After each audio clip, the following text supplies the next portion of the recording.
मैंने यहाँ मंडलायुक्त लखनऊ का चार्ज मैंने आज लिया है।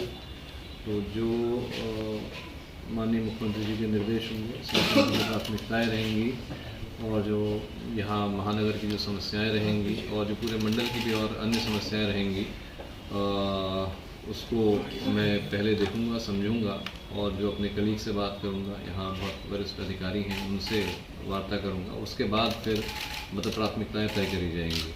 और जहाँ तक एक जनरल प्राथमिकताएं होती हैं वो जो माननीय मुख्यमंत्री जी द्वारा दिए गए दिशा निर्देश रहते हैं और जो विकास कार्यक्रम रहते हैं, जो यहाँ नगर निगम की समस्याएं रहती हैं, विकास प्राधिकरण की समस्याएं रहती हैं, वो तो प्राथमिकता में रहेंगी। सर, लखनऊ की सबसे बड़ी समस्या जाम की है, यातायात व्यवस्था बिल्कुल प्रभावित रहती है।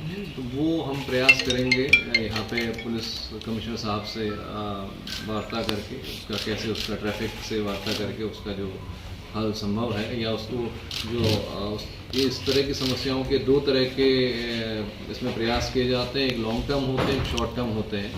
लॉन्ग टर्म जो चीज़ें रहती हैं उसको प्लानिंग करके करा जाता है समझ के। शॉर्ट टर्म जो है वो कुछ चीज़ें कर दी जाती हैं। जो शॉर्ट टर्म प्रयास हैं वो करे जाएंगे। उसमें आप लोग क्योंकि यहाँ रह चुके हैं, आप लोग यहाँ अनुभवी हैं, जानते हैं, बहुत बार आप लोगों से ऐसे फीडबैक मिल जाते हैं जो हम लोग नहीं समझ पाते हैं।